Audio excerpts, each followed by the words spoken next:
जय श्री कृष्ण। आप सभी का हमारे YouTube चैनल पर हार्दिक स्वागत है। आज की इस वीडियो में आप सभी जानेंगे श्रीमद् भागवत गीता के 7वें अध्याय का महात्म्य। आइए जानते हैं।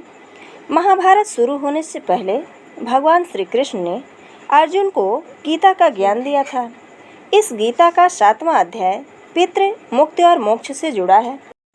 आपको बता दें कि ज्योतिष के अनुसार पितृपक्ष में गीता के 7वें अध्याय का पाठ करने से पितृदोष से मुक्ति मिलती है। इस अध्याय का नाम है ज्ञान विज्ञान योग। इस अध्याय का पाठ श्राद्ध में जितना हो सके उतना करने का प्रयास करना चाहिए। अगर इस अध्याय का पाठ खुद आप नहीं कर सकते हैं तो किसी योग्य ब्राह्मण से भी करवा सकते हैं।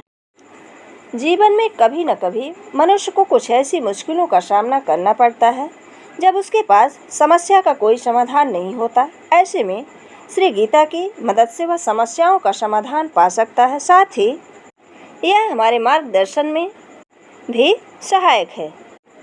आगे भगवान शिव कहते हैं कि हे पार्वती, अब मैं 7वें अध्याय का महात्म्य बतलाता हूँ, जिसे सुनकर कानों में अमृत राशि भर जाती है।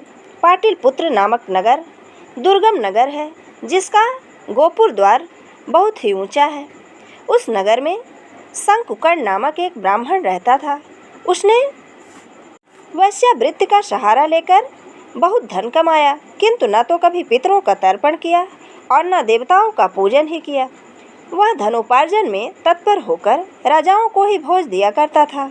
एक समय की बात है, उस ब्राह्मण ने अपना चौथा विवाह करने के लिए पुत्रों और बंधुओं का साथ लेकर यात्रा की।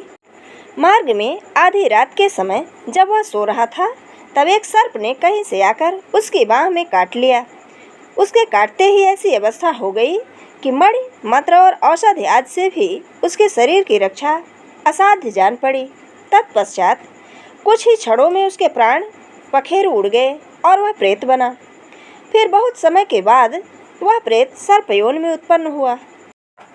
उसका वित्त धन की वासना में बंधा था। उसने पूर्व वृत्तांत को स्मरण करके सोचा, मैंने घर के बाहर करोड़ों की संख्या में अपना जो धन गाड़ रखा है, उससे इन पुत्रों को वंचित करके स्वयं की ही रक्षा करूंगा। सांप की यौन से पीड़ित होकर पिता ने एक दिन स्वप्न में अपने पुत्रों के समक्ष आकर अपना मनोभाव बताया। तब उसके पुत्रों ने सवेरे उठकर बड़े विस्मय के साथ एक दूसरे से स्वप्न की बातें कही। उनके मझले पुत्र ने हाथ में कुदाल ली और जहाँ उसके पिता सर्पयोन धारण करके रहते थे, उस स्थान पर गया। यद्यपि उसे धन के स्थान का ठीक ठीक पता नहीं था, तो भी उसने चिन्हों से उसका ठीक निश्चय कर लिया और लोभ बुद्धि से वहाँ पहुंचकर बाबी को खोदना आरंभ किया। तब उस बाबी से बड़ा भयानक सांप प्रकट हुआ और बोला, ओ मूढ़, तू कौन है? किस लिए आया है? यह बिल क्यों खोद रहा है? किसने तुझे भेजा? ये सारी बातें मेरे सामने बता। पुत्र ने कहा, मैं आपका पुत्र हूँ, मेरा नाम शिव है। मैं रात्रि में देखे हुए स्वप्न में विस्मित होकर यहाँ सुवर्ण लेने के लिए कौतूहल से आया हूँ। पुत्र की यह वाणी सुनकर सांप हंसता हुआ उच्च स्वर में इस प्रकार स्पष्ट वचन बोला, ये तू मेरा पुत्र है तो मुझे शीघ्र ही बंधन से मुक्त कर। मैं अपने पूर्व जन्म के गाड़े हुए धन के ही कारण सर्पयोनि में उत्पन्न हुआ हूँ। पुत्र, पिताजी आपकी मुक्ति कैसे हो सकती है? इसका उपाय मुझे बताइए, क्योंकि मैं इस रात में सब लोगों को छोड़कर आपके पास आया हूँ। तब पिता ने कहा, बेटा, गीता के अमृतमय 7वें अध्याय को छोड़कर मुझे मुक्त करने में तीर्थ, दान, तप और यज्ञ भी सर्वथा समर्थ नहीं है। केवल गीता का 7वां अध्याय ही प्राणियों के जरा मृत्यु आदि के दुखों को दूर करने वाला है। पुत्र, मेरे श्राद्ध के दिन गीता के 7वें अध्याय का पाठ करने वाले ब्राह्मण को श्रद्धापूर्वक भोजन कराओ। इससे निसंदेह मेरी मुक्ति हो जाएगी। बस अपनी शक्ति के अनुसार पूर्ण श्रद्धा के साथ निर्वेशी और वेद विद्या में प्रवीण अन्य ब्राह्मणों को भी भोजन कराना।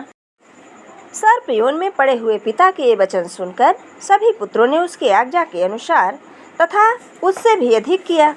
तब शंकुकर्ण ने अपने सर्प शरीर को त्याग दिया और सारा धन पुत्रों के अधीन कर दिया। पिता ने करोड़ों की संख्या में जो धन था उसे अपने पुत्रों में बांट दिया। उससे वे सभी पुत्र बहुत ही प्रसन्न हुए।